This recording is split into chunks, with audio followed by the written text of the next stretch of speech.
से है क्लास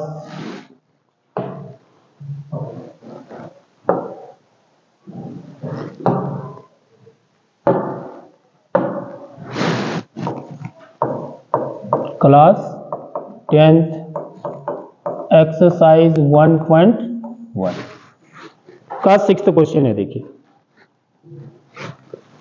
व्याख्या कीजिए कि 7 गुणा 11 गुणा 13 धन 13 और 7 गुणा 6 गुणा 5 गुणा 4 गुणा 3 गुणा 2 गुणा 1 धन, देखो ये 5, देखो कहां पर गुणा का चिन्ह है, कहां पर धन का चिन्ह है, इसको भी देखना है।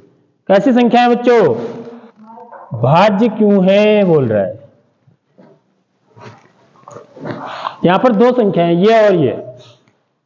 अरे मैंने आपको बताया, ठीक है, कि भाज्य संख्याएं किनको बोलते हैं? एक और स्वयं के अलावा अन्य और संख्या पर विभाज्य। जिन संख्याओं के 2 से ज्यादा गुणनखंड होते हैं, सीधी सीधी बात ये, जिन संख्याओं के 2 से ज्यादा गुणनखंड होंगे वो भाज्य संख्या होगी। या हम ये कह सकते हैं कि वे संख्याएं जो एक और स्वयं के अलावा अन्य किसी और संख्या से भी विभाज्य होती हैं, उनको भाज्य संख्याएं कहते हैं। तो आपको ये बताना है कि इसकी व्याख्या करनी है कि ये भाज्य क्यों है। समझ में आ रही बात? तो यानी कि आपको ये दिखाना पड़ेगा कि ये जो संख्या है ये और ये, पहले इसका मान निकालना पड़ेगा। समझ में आ रही बात? आपको ये दिखाना पड़ेगा कि इसके जो गुणनखंड हैं वो 2 से ज्यादा है, यानी या फिर ये एक और स्वयं के अलावा किसी अन्य संख्या से भी विभाज्य है। समझ में आ रही बात? यदि ये जिसे दिखा सकते हैं हम, तब हम बोलेंगे कि ये भाज्य संख्या है, नहीं तो नहीं है। देखिए कैसे करेंगे हल।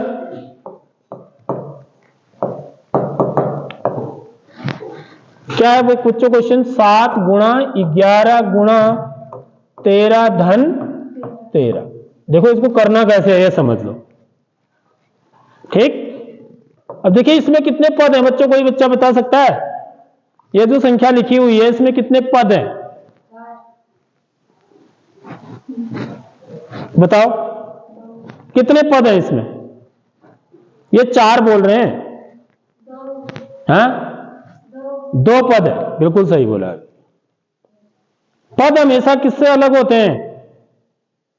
पृथक किससे होते हैं? वो किससे पता चलता है हमको कितने पद हैं करके? धन या ऋण चिन्ह से, गुणा से नहीं पता चलता है।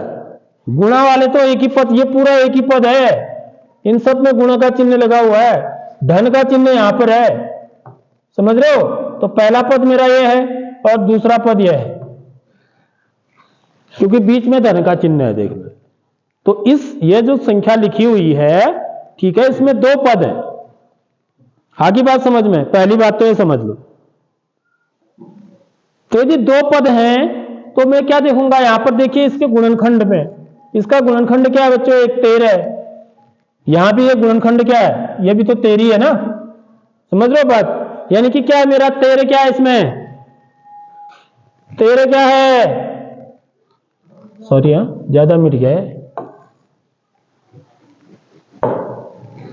7 गुणा क्या था?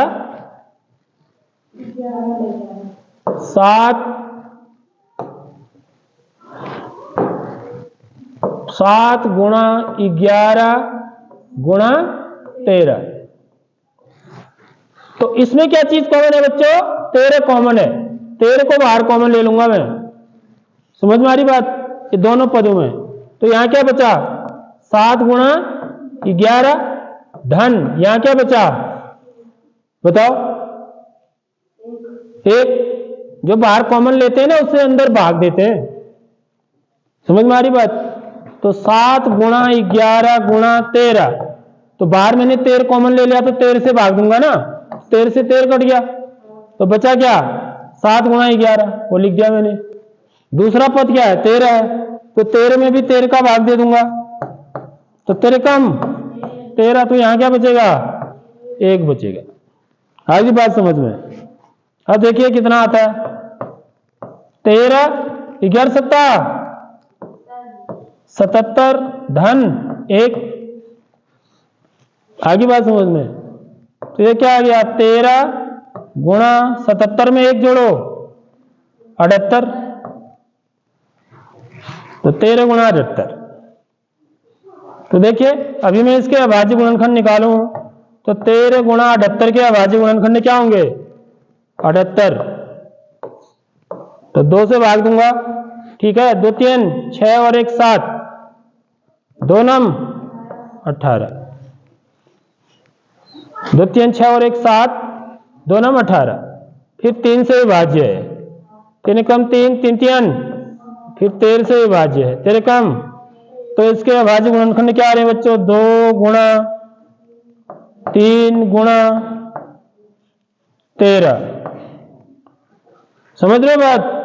तो देख रहे हो इतने अभाज्य गुणनखंड आ रहे हैं इसके, क्योंकि इसके क्या है, क्योंकि इस दी गई संख्या के इसके क्या है, 2 से अधिक गुणनखंड हैं। समझ में आ रही बात? 2 से ज्यादा गुणनखंड है, इसलिए यह जो संख्या है वो कैसी संख्या है, भाज्य संख्या। आप लिखेंगे क्योंकि दी गई संख्या के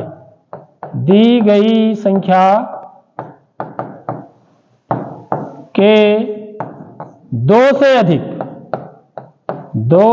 अधिक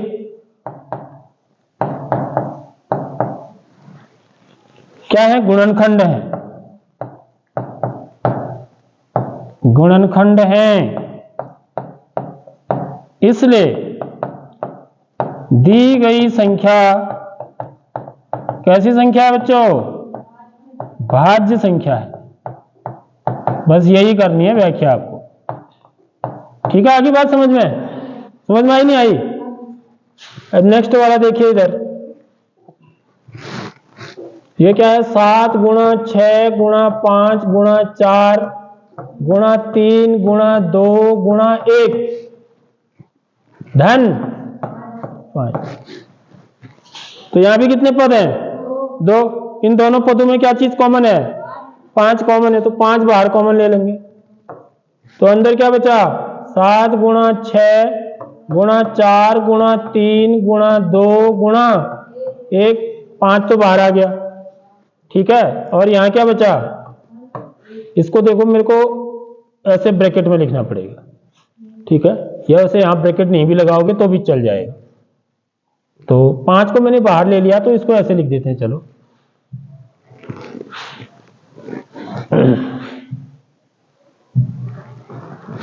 पांच को मैंने बाहर ले लिया, तो यहां क्या बचा, ब्रैकेट नहीं लगाते ना फालतू।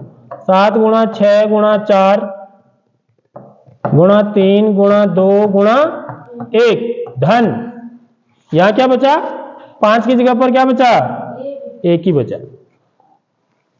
तो 5 बाहर ले लिया ना, ठीक है, ऐसे यहां किया तो बराबर कितना आ गया, 5 गुणा। अब इसको गुणा करेंगे आप, तो गुणा कैसे करो, देखो यहां से इधर को करो, 2 एकम 2 2 3 6 6 को 24 7 छक 42, 42 को 24 से गुणा कर दो, तो 4 दूनी 8 4 चको 16, 2 दूनी 4 2 चको 8 8 6 4 10 का 0, 80 1 8 और 1 9 और 1 10, 1008 आ गया है, श्री 1008। तो 1008 धन 1, समझ में आ रही बात? तो 5 गुणा 1000, तो ये भाज्य संख्या है नहीं है, है? समझ में आ रही? क्योंकि इसके क्या है, 2 से ज्यादा गुणनखंड है, एक गुणनखंड तो एक होगा ही होगा ना। वो 2 गुणनखंडों में एक गुणनखंड कौन होता है, 1 होता है। तो कितने गुणनखंड हुए, 3 गुणनखंड हुए। तो चाहे तो आप इसके भी अभाज्य गुणनखंड और निकाल सकते हैं, लेकिन अब इसके लिए हमको चेक करना पड़ेगा कि ये किससे विभाज्य है, समझ रहे हो?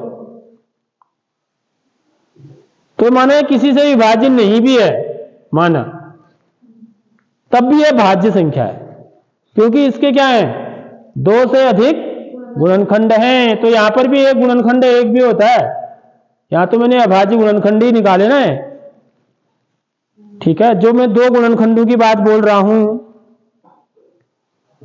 भाज्य संख्याओं की परिभाषा के लिए, जिसके दो से ज्यादा गुणनखंड होते हैं तो उन गुणनखंडों में एक भी शामिल है, समझ रहे हो बात। तो इसमें क्या है, एक भी है, 5 भी है, 1009 भी है, तो कितने गुणनखंड हो गए इसके, 3। तो इसलिए एक ऐसी संख्या है भाज्य संख्या है। तो यहां पर भी वही बात लिखेंगे, सेम चीज यहां भी लिखेंगे जो यहां पर लिखी मैंने। दी गई संख्या के 2 से अधिक गुणनखंड हैं, अतः इसलिए दी गई संख्या एक भाज्य संख्या है। यहां पर एक भी लिखिए आप, एक भाज्य संख्या है, ठीक है बच्चों।